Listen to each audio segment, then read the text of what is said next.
sufrimos un accidente de tránsito o cuando alguien nos dice algo negativo sobre nosotros. Pero no me refiero a esto. Hablo de la depresión, ese profundo sentimiento de desesperación que a veces puede convertirse en algo terrible y horrible. Es un asunto que envía gente a los hospitales o causa que las personas simplemente desaparezcan de su círculo social. En ocasiones, cuando nos sentimos mal, es como si estuviéramos en una tormenta. Llega y se va. Pero la depresión es como una neblina que está constantemente presente, bloqueando el sol que trata de llegar a nuestras vidas. Y quiero que piense conmigo primero en lo que voy a llamar el serio problema de la depresión. Ahora sí, veamos el Salmo 42:5. ¿Por qué te abates, oh alma mía, y te turbas dentro de mí? El rey David escribió estas palabras, y él estaba deprimido, y estaba hablando consigo mismo. Hago un breve paréntesis aquí para informarle que el Instituto Nacional de Salud Mental reportó que la depresión es, tristemente, un negocio de más de $1 billón anuales. O sea, lo que la gente gasta para ser tratada de depresión. Y en lo que yo investigué para preparar este mensaje, descubrí que hay millones de norteamericanos que sufren de depresión, y supongo que esa es una lamentable realidad en todos los países del mundo. ¿Sabe usted que es muy difícil animar a una persona que sufre de depresión? Tal pareciera que nada le hace sentir mejor. Por eso digo que la depresión es un problema serio, y quiero compartir con usted una lista que encontré que describe lo que es la depresión. Esta lista le revelará si usted o un miembro de su familia o algún amigo sufre los efectos de la depresión.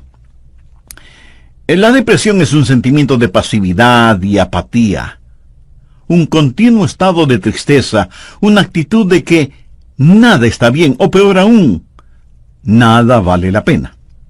Es un constante estado de desesperanza, un sentimiento de que a nadie le importo, o nadie me entiende, nadie me acepta. Es vivir en un constante estado de preocupación y de ansiedad. Eso es depresión.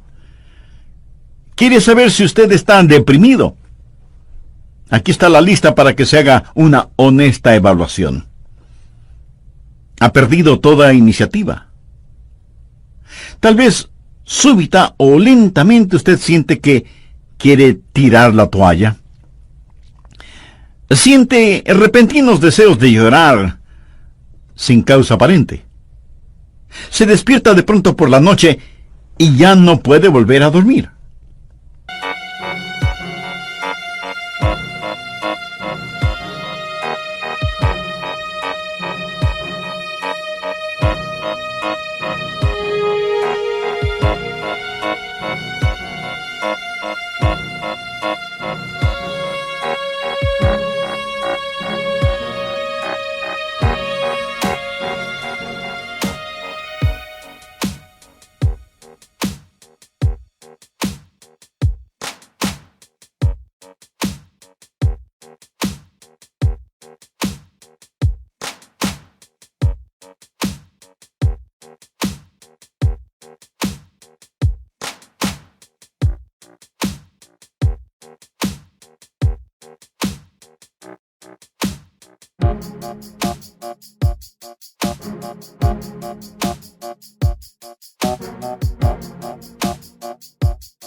Se despierta por la mañana sintiéndose fatigado. Siente dolores no bien definidos en todo su cuerpo. Se encuentra a veces pensando en su propia muerte o con pensamientos suicidas. ¿Alguna vez suspira incesantemente o como si algo pesado le oprimiera el pecho? ¿Ha llegado al punto de no confiar en su propio juicio y le es un verdadero problema el tomar alguna decisión? Se vuelve a veces irritable y choca o pelea fuertemente con otros sin ninguna razón aparente.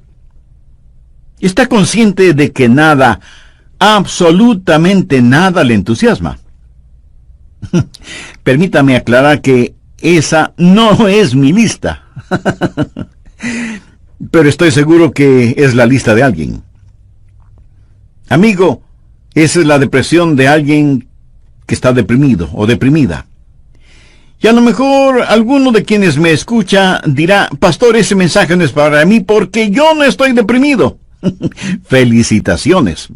Pero sabe, alguien que usted conoce lo está. Y usted puede ayudar a ese alguien. ¿Está seguro o segura que usted no necesita ayuda en esta área? ¿Cómo puede levantarse cuando está caído? La depresión es una enfermedad mortal que manda a mucha gente a los hospitales y a otros a la tumba. Es la tercera causa de mortalidad en ciertas categorías y edades. Aquellos que hemos estado en el ministerio el tiempo suficiente, sabemos cuando vamos a una tumba a enterrar a un cónyuge, que no pasará mucho tiempo sin que tengamos que enterrar al otro. Y si usted me dice, oh, eso pasa con los incrédulos porque no saben lo que nosotros sabemos. Permítame decirle algo. Los hijos de Dios no son inmunes a la depresión.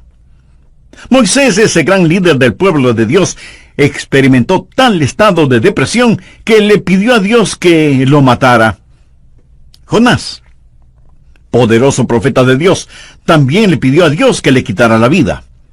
Y Elías, sentado bajo la sombra del árbol, deseaba más bien estar muerto. El apóstol Pablo habla de sí mismo y su estado de depresión o de desesperación por estar vivo. Y Juan el Bautista estuvo en un calabozo. No una mazmorra literal, sino en un calabozo de desesperación. Juan el Bautista, el heraldo del Señor Jesucristo, llegó a dudar si Jesús era el Mesías. Y en las páginas de la historia encontramos que grandes hombres sufrieron depresión. Quienes predicamos la palabra de Dios, pensamos que Carlos Spurgeon fue uno de los más grandes predicadores que han existido. Pero este gran hombre lleno de viveza y calor humano tuvo períodos de depresión. Y en el área de la política, Winston Churchill fue el gran estadista que tuvo que dirigir Inglaterra durante la Segunda Guerra Mundial.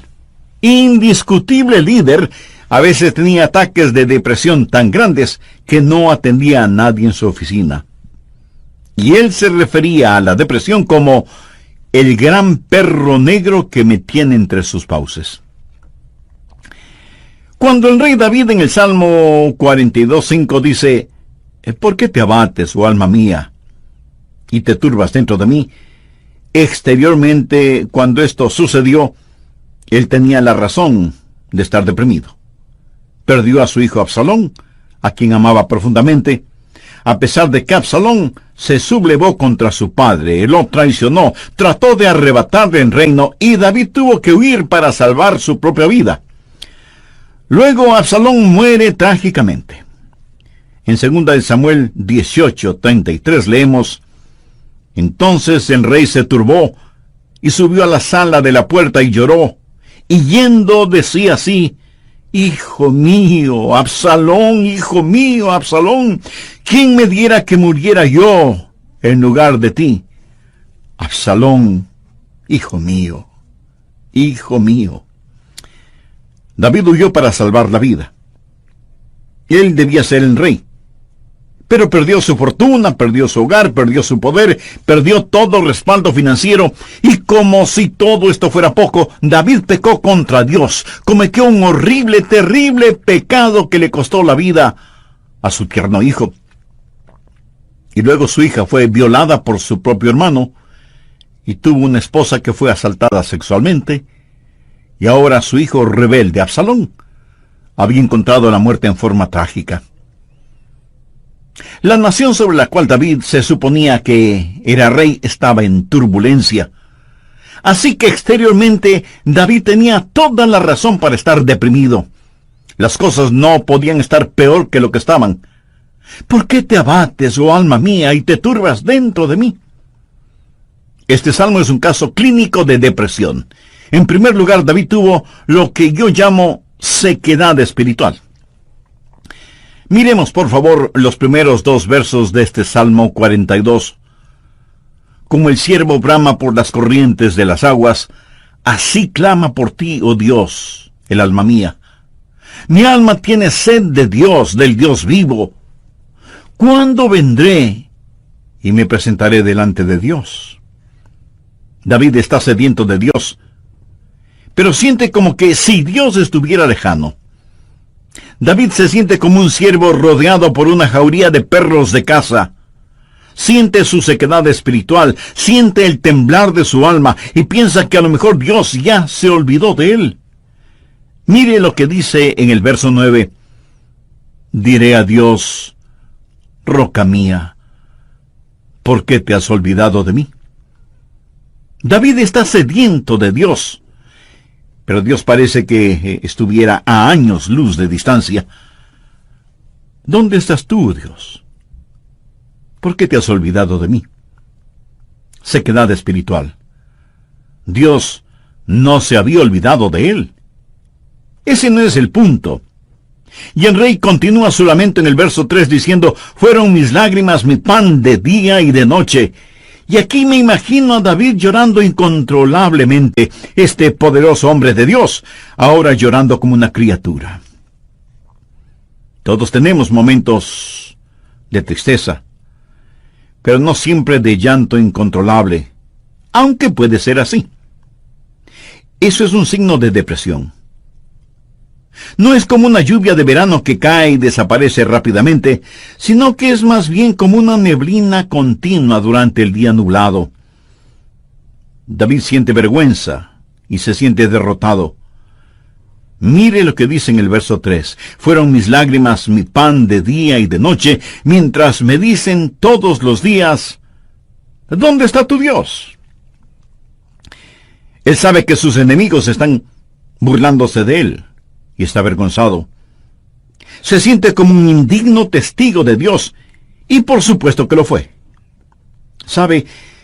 A veces, aun estando en evidente pecado, tratamos de testificar, pero no tenemos ni el poder ni el gozo para hacerlo, y no tenemos la victoria, y esto aumenta nuestra vergüenza.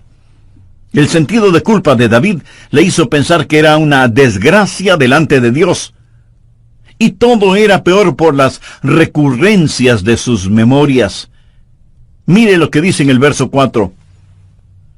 Me acuerdo de estas cosas, y derramo mi alma dentro de mí, de cómo yo fui con la multitud, y la conduje hasta la casa de Dios, entre voces de alegría y de alabanza del pueblo en fiesta.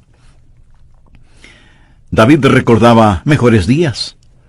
Miró retrospectivamente aquellos días cuando tuvo gozo y paz junto con la multitud, alabando a Dios en la casa de Dios. Y ahora todo eso no era más que un recuerdo. Ya no era nada real para él, y hacía que todo su dolor, toda su turbación fuera más vívida, y sentía que esos hermosos días que antaño experimentó, los había perdido para siempre. Y como si eso no fuera suficiente, él estaba abrumado por las circunstancias. Miremos lo que David dice en los versos 6 y 7. Dios mío, mi alma está abatida en mí. Me acordaré, por tanto, de ti desde la tierra del Jordán, y de los hermonitas desde el monte de Mizar. Un abismo llama a otro a la voz de tus cascadas. Todas las ondas y tus olas han pasado sobre mí. El río Jordán es llamado el río de la muerte. La palabra Jordán literalmente significa descenso y juzgamiento. Comienza en el monte Hermón, que está casi a 3,000 metros sobre el nivel del mar, y desciende por un tortuoso camino hacia el Mar Muerto. El Mar Muerto está a casi 450 metros por debajo del nivel del mar.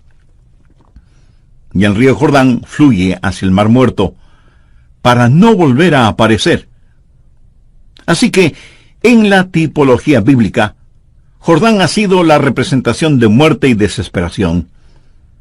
Y David siente que está totalmente inundado por las circunstancias. Las aguas de Dios están sobre él. Está cubierto de problemas y no sabe hacia dónde dirigirse. Está absoluta y totalmente abrumado por las circunstancias.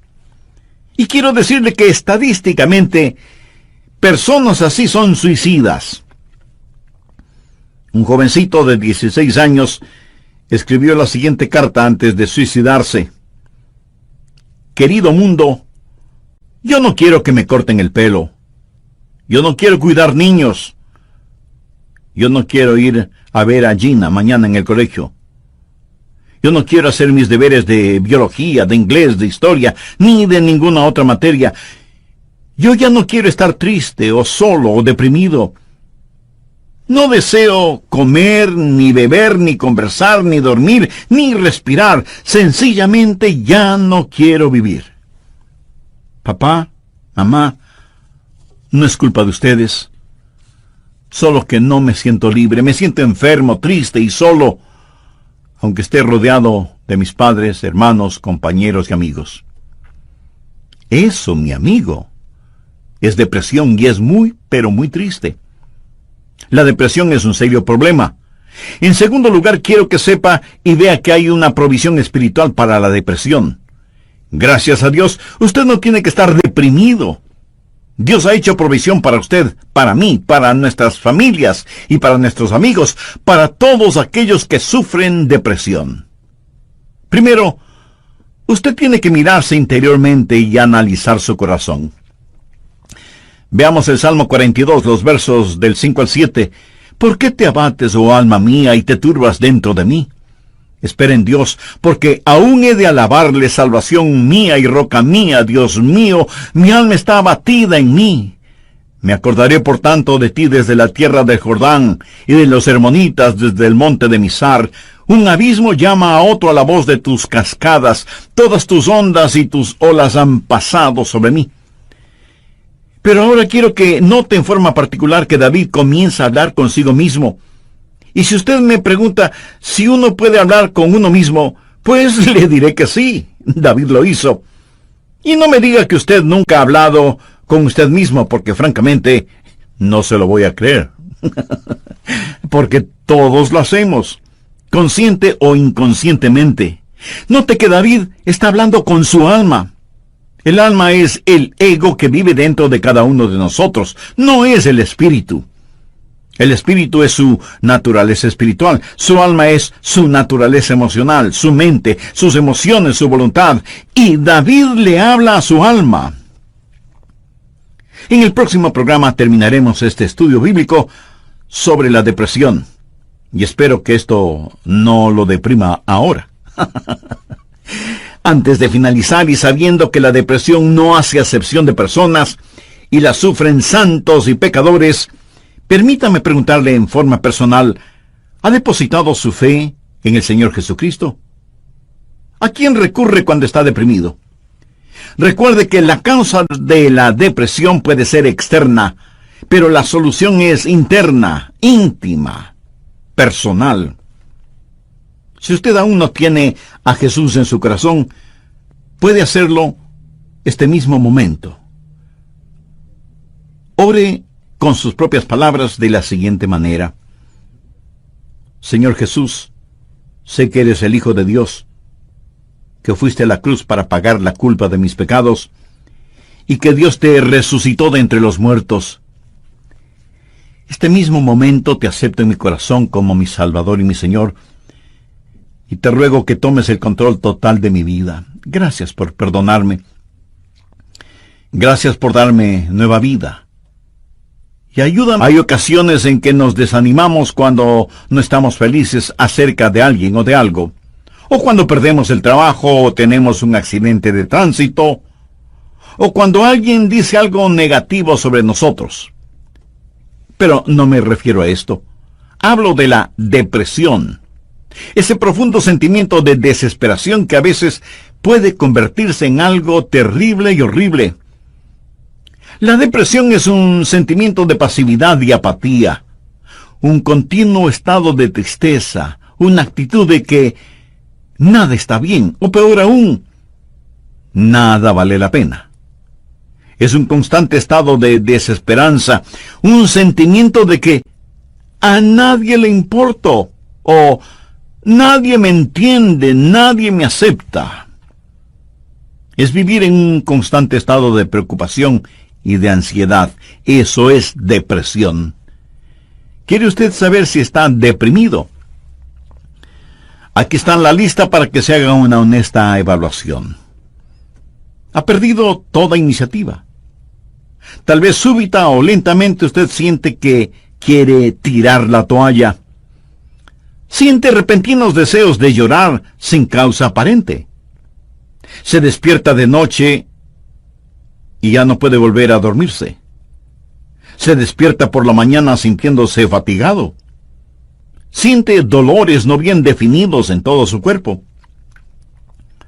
Se encuentra a veces pensando en la propia muerte, la suya, o con pensamientos suicidas. ¿Alguna vez suspira incesantemente, o como si algo pesado le oprimiera el pecho? Ha llegado al punto de no confiar en su propio juicio, y le es un verdadero problema el tomar alguna decisión.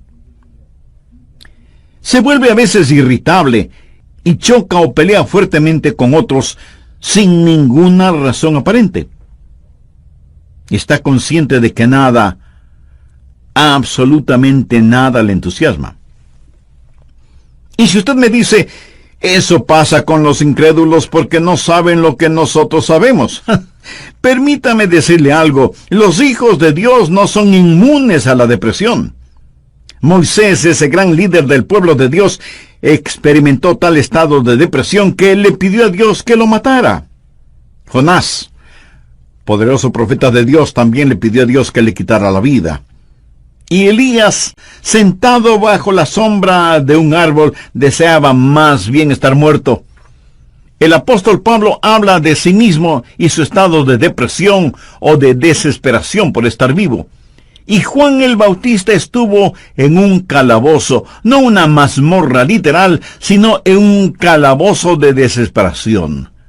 Juan el Bautista, el heraldo del Señor Jesucristo, llegó a dudar si Jesús era el Mesías. Y en las páginas de la historia encontramos que grandes hombres sufrieron depresión. Quienes predicamos la palabra de Dios pensamos que Carlos Spurgeon fue uno de los más grandes predicadores que ha existido. Pero este gran hombre lleno de viveza y de calor humano tuvo períodos de depresión.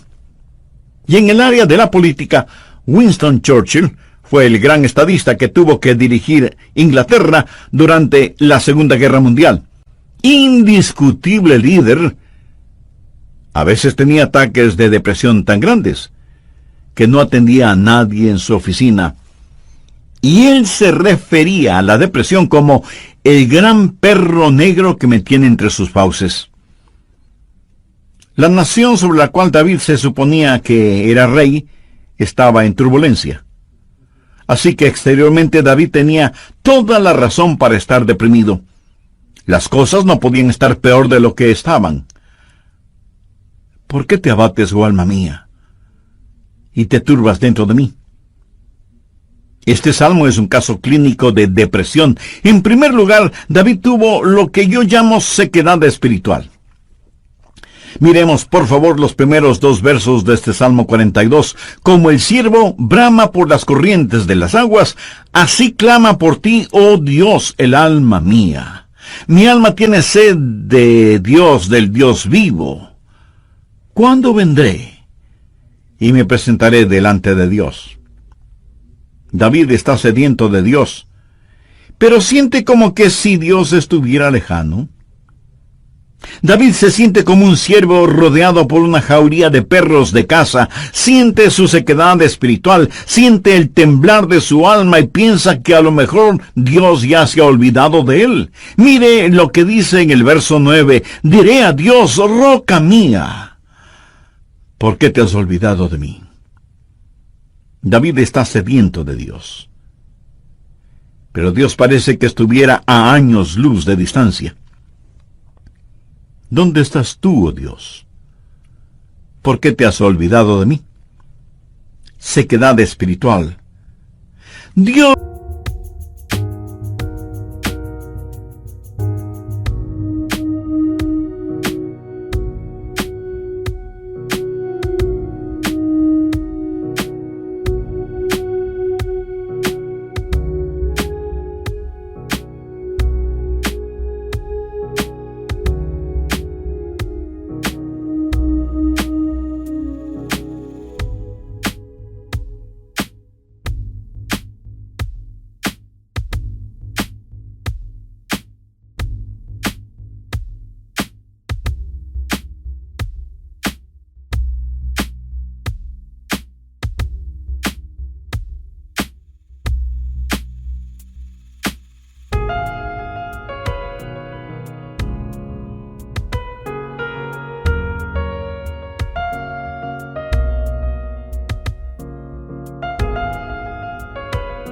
no se había olvidado de él.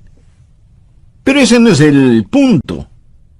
El rey continúa su lamento en el verso 3 diciendo: fueron mis lágrimas mi pan de día y de noche. Y aquí me imagino a David llorando incontrolablemente, este poderoso hombre de Dios ahora llorando como una criatura. Todos tenemos nuestros momentos de tristeza, pero no siempre de llanto incontrolable, aunque puede ser así. Eso es un signo de depresión. No es como una lluvia de verano que cae y desaparece rápidamente, sino que es más bien como una neblina continua durante un día nublado. David siente vergüenza y se siente derrotado. Mire lo que dice en el verso 3. Fueron mis lágrimas mi pan de día y de noche, mientras me dicen todos los días: ¿dónde está tu Dios? ¿Sabía que dentro de usted hay alguien que constantemente le está hablando? Es la vieja naturaleza, su alma no redimida ni santificada. Y su alma le habla y le dice: tienes razón de sentir pena por ti mismo. Nunca lo lograrás. No tienes lo que se requiere. Este es el final. La vida no vale la pena vivirla. Y David responde a su alma y le dice: ¿por qué te abates, oh alma mía?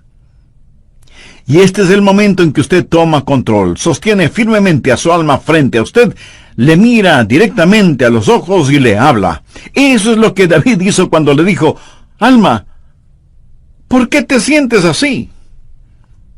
Usted tiene que mirarse íntimamente, interiormente, y analizar su corazón. ¿Por qué está deprimido? Yo no estoy diciendo que no tiene razón para estar deprimido. Tal vez alguna persona amada ha fallecido, su cónyuge, un hijo o una hija, un entrañable amigo.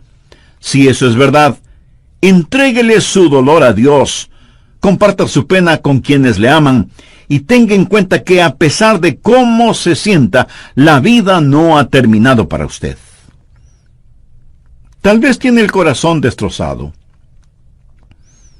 Alguien a quien amaba profundamente le ha engañado. Tal vez un esposo ha abandonado a su esposa por otra mujer, o a lo mejor una esposa ha dejado a su esposo por otro hombre. Tal vez esté enfrentando el dolor de un noviazgo roto súbita y amargamente. O pudiera ser que los padres no hacen sentir bienvenidos a sus hijos, que se fueron del hogar como las ovejas negras de la familia. Si usted está viviendo estas u otras amargas experiencias, escúcheme. Rehúse el estar rumiando estas cosas una y otra vez. Eso no es bueno. Analice las cosas. Si alguien le ha destrozado el corazón, vea qué es lo que ha aprendido de esa experiencia y comience a buscar y tener nuevas amistades. Tal vez usted ha pecado y está siendo perseguido constantemente por el fantasma de su culpa. ¿Qué debe hacer? Confiese su pecado a Dios. Y si tiene que pedir perdón a alguien, hágalo. Si tiene que restituir algo a alguien, hágalo sin demora de tiempo. Mientras más se demore en hacerlo, más difícil le será el realizarlo. Haga lo que tiene que hacer ya. Y cierre la puerta de ese pasado. Analice, mire su propio corazón y pregúntese, ¿por qué estoy abatido? Pero necesita hacer algo más. No solo un análisis íntimo de su corazón, sino que mirando hacia arriba, reconozca que necesita ayuda una vez que ha identificado el problema. Noten los versos del 7 al 9 lo que David dijo. Un abismo llama a otro a la voz de tus cascadas. Todas tus ondas y tus olas han pasado sobre mí. Pero de día mandará Jehová su misericordia, y de noche su cántico estará conmigo, y mi oración al Dios de mi vida. Diré a Dios, roca mía, ¿por qué te has olvidado de mí? ¿Por qué andaré yo enlutado por la opresión del enemigo? ¿Qué es lo que David está haciendo ahora? Pues mirar hacia arriba. No solo interiormente para ver por qué me siento así, sino mirar hacia Dios y decir, Dios, tú eres mi ayuda y mi esperanza. Tú me cubrirás con tu misericordia. Oh, qué amigo nos es Cristo. Él llevó nuestro dolor. Estoy seguro que alguien me dirá, pastor, lo que yo estoy pasando usted no lo comprende. Mi amigo, ese no es el punto. Cierto, yo no lo comprendo, pero Dios le comprende. Y no solo que le comprende, sino que le ama y quiere cuidar de usted. Él es su ayudador, aun cuando usted no lo entienda. El doctor Warren Wiersbe fue un gran maestro bíblico, y él dijo que la vida no es un problema que debe ser resuelto, sino un misterio que debe ser vivido. Eso nos hace recordar siempre que, como hijos de Dios, no vivimos de explicaciones, sino de promesas. Algunos piensan que de alguna manera Dios les ha olvidado o Dios les ha fallado. No. Dios ni se ha olvidado de usted ni le ha fallado a usted. Pero David se sintió así. Mire la pregunta que hace en el verso 9. Dios, ¿por qué te has olvidado de mí? No, Dios no se había olvidado de David. Y si usted me dice, pastor, realmente no entiendo esto, yo le diré que no tiene que entenderlo. Es más, el hecho de que no lo entienda pudiera ser parte del juicio y de la prueba. El poeta norteamericano Robert Frost, en uno de sus poemas, dijo, era esencial para el juicio que usted no lo entendiera entonces. Tenía que parecer sin significado el tener significado. Esto no tiene ningún significado para usted. Verá, podemos confiar en Dios para cualquier cosa si entendiéramos el porqué. Pero Dios no nos deja entender el porqué todo el tiempo, para que podamos conocer el quién y podamos confiar en Él en aquello que no entendemos. Andrew Murray fue un extraordinario hombre de Dios y dijo lo siguiente: en tiempos de problemas, aquellos que confían en Dios deben primero decir, Él me trajo hasta aquí. Es por su voluntad que me encuentro en esta situación. Y Él me mantendrá aquí en su amor y me dará la gracia en este juicio para comportarme como su hijo. Él hará que este juicio sea una bendición, enseñándome las lecciones que Él quiere que aprenda y trabajando bajo su gracia ya concedida. Finalmente, en su tiempo, Él le librará nuevamente. ¿Cómo y cuándo? Bueno, solo Él lo sabe. Así que cuando usted está en dificultades, diga, estoy aquí primero por la voluntad de Dios, segundo bajo su cuidado, tercero bajo su entrenamiento y cuarto en su tiempo. Alguien dijo, Dios es demasiado bueno para no ser bondadoso, demasiado sabio como para cometer errores. Y cuando no podamos ver su mano, podemos confiar en su corazón. Mírese interiormente y analice su corazón. Salmo 42:11. ¿Por qué te abates, oh alma mía? ¿Y por qué te turbas dentro de mí? Espera en Dios, porque aún he de alabarle. Y Dios quiere que le diga a alguien que me esté escuchando este momento, sin que importe cuán difíciles sean las circunstancias, que Dios está con usted. No pierda la esperanza. Dios tiene un futuro lleno de esperanza para usted. David le habló a su alma y le dijo, espera en Dios. Ahora, esperar no significa un deseo vano, significa una seguridad definitiva basada en la anticipación. Hay solo dos lugares en donde toda esperanza es imposible. El uno es el cielo, porque ya no necesitamos ninguna esperanza, todo será realizado. El otro lugar es el infierno. Si usted muere sin ser salvo, se irá al infierno y quedará fuera de toda esperanza. Pero la esperanza siempre es posible. Mi amigo, lo que encontramos en Jeremías 29:11 es para usted ahora mismo. Escuche lo que dice ese versículo. Porque yo sé los pensamientos que tengo acerca de vosotros, dice Jehová, pensamientos de paz y no de mal, para daros el fin que esperáis. O sea, un futuro y una esperanza. No permita que Satanás apague la vela de la esperanza. Usted necesita mirarse interiormente y analizar su corazón. Necesita mirar hacia Dios y saber que habrá ayuda. Necesita mirar al frente y darse cuenta que hay esperanza. Dios transformará su calvario en una Pascua y convertirá cada una de sus lágrimas en perlas. Dios pondrá un hermoso arco iris de su gracia sobre sus pesares. Espera en Dios. Él va a llenar las más profundas necesidades de su corazón. Y Dios nunca estará satisfecho hasta que el más grande deseo suyo sea Él mismo. Hemos hablado del serio problema que es la depresión y de la esperanza que hay para usted. ¿Cuál es la promesa segura contra la depresión? ¿Por qué te abates, oh alma mía? ¿Y por qué te turbas dentro de mí? Espera en Dios, porque aún he de alabarle. Si usted está caído espiritual y emocionalmente, puede levantarse.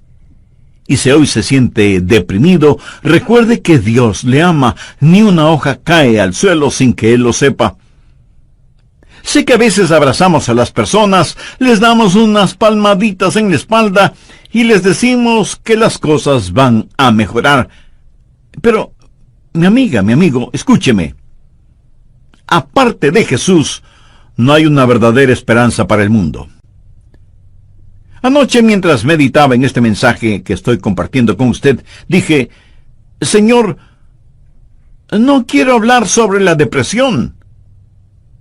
Quiero hablar más bien sobre algo feliz o algo realmente animador. Y el Señor me dijo, Adrián, hay alguien que necesita escuchar ese mensaje. Hay muchas personas sufriendo de depresión. Debes entregar ese mensaje. Así que, si usted no tiene la seguridad de su salvación, ¿por qué no recibir al Señor Jesucristo como su Salvador y Señor ahora mismo? Si con fe y sinceridad se lo pide, Él le salvará instantáneamente y le guardará continuamente. Él nunca le olvidará ni le dejará. Con sus propias palabras, usted puede decir una oración como la siguiente. Querido Dios, sé que me amas y que quieres salvarme. Señor, sé que tú moriste en la cruz para salvarme y derramaste tu sangre para pagar la culpa de mi pecado. Gracias por amarme de esa manera. Este mismo momento